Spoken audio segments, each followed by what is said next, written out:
spooky season. I am so excited. It feels like fall here. So we are painting these pumpkins. It is rainy and foggy outside. The leaves are falling. I went to my favorite cafe, picked up some coffee, and it's in a little ghost cup. So I have all the fall feels right now.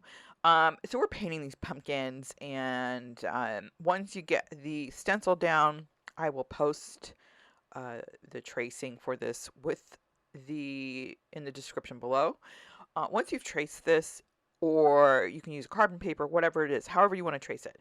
Once you've done that, we are going to start the pumpkin with a wet on wet technique, which means we are going to just slop the water down on this pumpkin. And then I'm adding a purple to make this purple a little bit more dusty looking, like a dusty purple. I added a touch of black to it, so it's not so bright. And then once I get that down, I'm going to lift it with a cloth so that it is just kind of a really faded looking purple. Um, and you can use a paper towel or a cloth, but I'm using a fairly large size brush just to make sure I can do this rather quickly. It is a size 12. My handy dandy silver black velvet brush, but you can use whatever large brush you want. It doesn't have to be the fancy one. And then I'm just going to just make sure um, it's not like a real technique I'm doing here. I'm just trying to cover the pumpkin up with this purple. Um, the purple is kind of seeping through. I didn't mix it too well, which I'm okay with. So you can kind of see how it's a little bit more ashy on the edges, and then you can see a little bit of that purple stain on the inside of it. My dog just showed up, and he is sitting by my ankles right now. It's really cute. He's curled up. So I lifted it up, and it lifted up quite a bit of it because I had a lot of water on, which I'm okay with because I just wanted it to be kind of stained purple look. And then I'm just adding a more concentrated version of that paint color to the grooves here. And I'm really going to be doing a lot of just blending um, of that. I don't want it to be those harsh lines that you're seeing right now because it doesn't look very realistic. And we're obviously not going for, photorealism here, but I don't want it to be cartoony looking either. So we are going to create these shadows here. Again, it's just a more concentrated version of the paint color that we used for the pumpkin, which I suggest doing. I don't suggest creating a different color for the shadow because then it looks a little bit uh, more harsh, I guess, if you want to put it that way. My dog is just staring at me and he wants me to pick him up, which is unlike him, but he's a tiny little dog and he's like, it's cold. It's not that cold. It's cold for him. He's like 7 pounds, so it's probably cold for him. Um, and he's just yawning away right now. He is just living the best life. It's like it's cozy. He's in this little fur bed. He's just a happy little camper right now. I will see if I can pop a picture of him right now into the video because um, that would require multitasking. So we'll see if I can manage it. Um, and if he'll stay still for a little bit for me to take a picture. But as you can see, I'm just kind of blending these grooves in here. I'm just getting some shadows in. Um, just making sure everything looks as blended as it can be. That's what I'm going for. Um, and I'm just going to keep working more the sides, as you can see, with the shadow than the front, because I want the light source to be from kind of up above in the front. And then you can see the purple I'm working with here, and how I have the black there, and I'm just kind of blending it together and just making sure those shadows are in there. And of course, where it meets the stem, it's going to be darker because it, goes inward, more shadowing, that sort of thing. So this part's fun. Oh, that was sarcasm. I mean, it is fun. It's just probably not fun to listen to me blab through this part of it. But I'm just going to keep adding until I get to where I want to go. And I keep um, my cloth with me all the time so I can lift up paint right away if I need to. Like I didn't like what I just did there, so I just lifted it.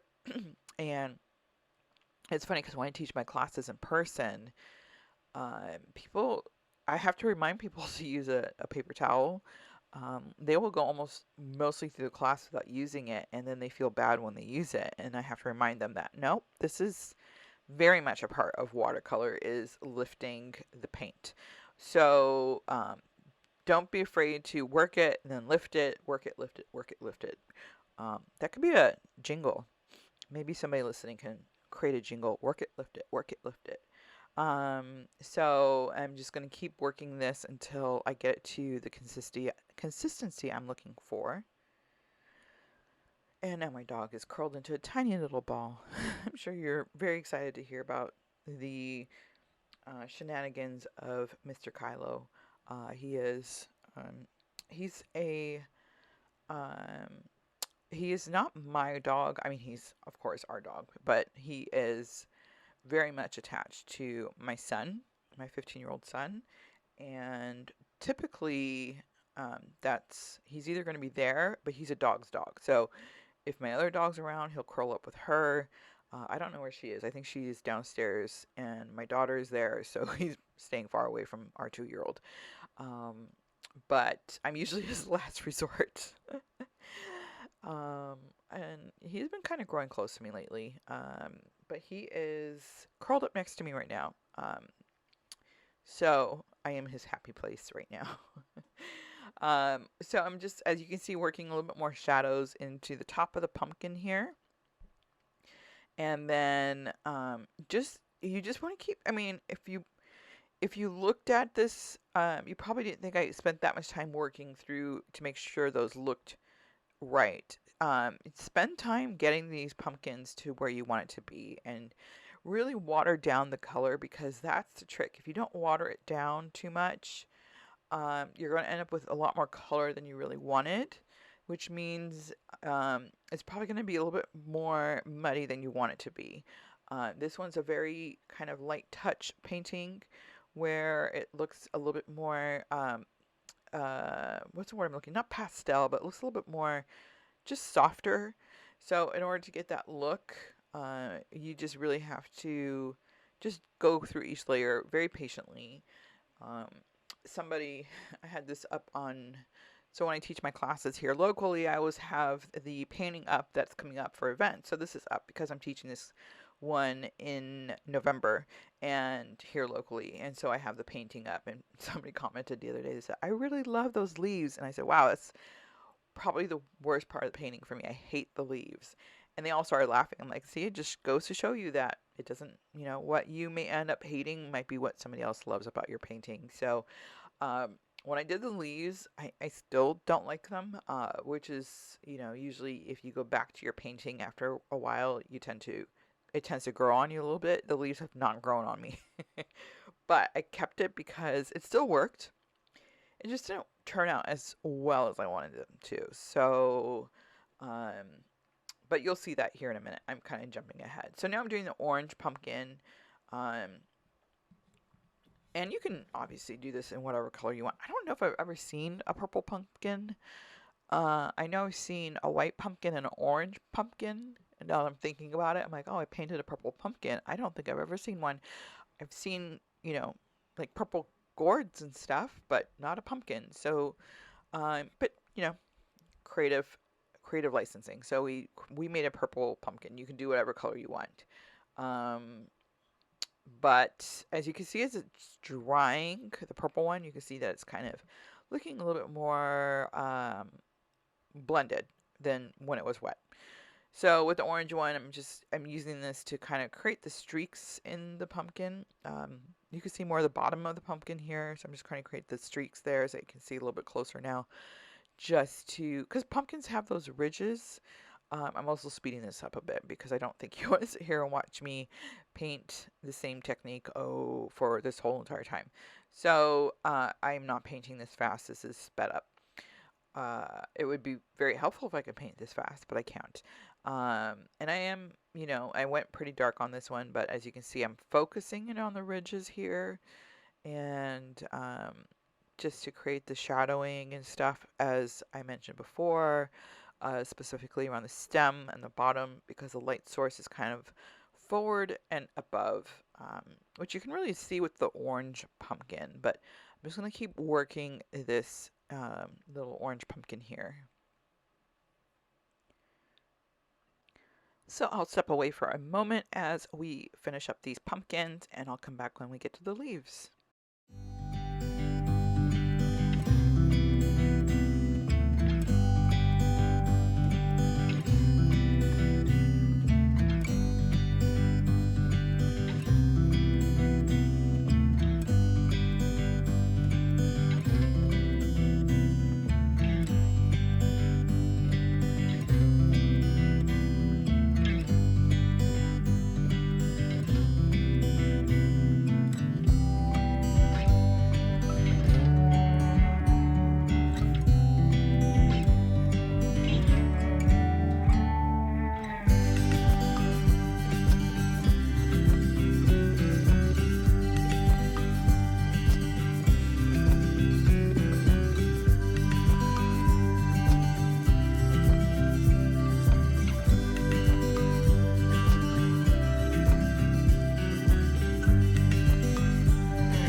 The leaves are going to be a mixture of color here. I'm going to do this one in purple. This is actually the leaf I end up not liking.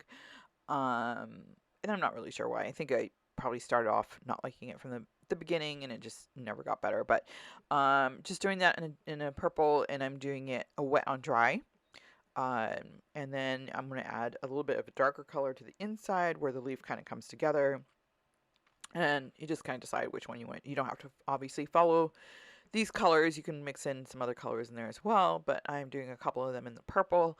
I don't want to put too many colors into this painting because it is, in order to keep it that kind of soft look it has, you do want to keep it to something within a similar color family, like cousins, basically, and keep it in the same tones, same shades. So that's why I kind of have a little bit of a black undertone to all of the colors that I'm using. They have that ashy look to it, which I like. Probably not the best words used to describe it, but I add some green leaf there to the left. I'm using like an olive green. Um, and then I'm going to do a couple more. I do end up adding some metallics to this just to make it a little bit pop, but nothing too much. So I'm doing this green olive up here in the top corner, as well as this left side here. So I'm just coloring in a couple of these leaves, and I'm going to, like I said, I'm going to add a darker shade towards the inside of these leaves, and I'm going to wrap it up with a metallic pen. I'm using like a marker just to add some swirlies. You can use metallic watercolor if you want, but since this is what I'm using for my sip and paint classes, I wanted to use a marker just because it's a lot easier to do than trying to control a smaller line with a brush if you've never done it before. But of course, if you are watching this video and you want to do something a little bit with a finer line or a different metallic, I probably would prefer that. So by all means, go for it. But again, just go ahead and follow this part. And again, it's just layering. It's a uh, very simple pumpkin, and just same technique pretty much throughout. And like I said, I'm adding these darker lines on the inside of it here. And then, I think it'd be cool is if you were using the metallic paints to do the stems in a metallic. I think that would be really, really pretty. I think it would make it pop. Um, So, and maybe even do that instead of the swirls. Up to you. If you do it, and you paint these and you add the metallic stems, or you forego the swirls, or you do it with a paintbrush, go ahead and tag me. I would love to see how it turned out. I am trimming my leaves. Um, Typically, I wouldn't do that if I'm doing like photorealism, but again, this isn't photorealism, but we're also not trying to do um, a cartoony look, and I wanted it to look a little bit more, I guess, just somewhere in between. And like I said, somebody really liked the leaves, so somebody likes it. I didn't like it, but it's all good.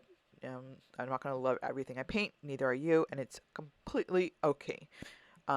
But if you don't like it, probably for the same reasons I don't, then maybe you can tweak it and make it better. I would love to see that. So, like I said, go ahead and tag me. I'm going to go ahead and wrap up my part of this, but I'm going to let the video play out, and finish up this music and enjoy my coffee. I hope you are enjoying your fall season. It is officially fall here, both on the calendar and in season in northern New England. It is definitely feeling like fall. The colors are changing on the trees. It's absolutely beautiful, and I just drove home and saw a bunch of turkeys walking around. So absolutely feels like fall.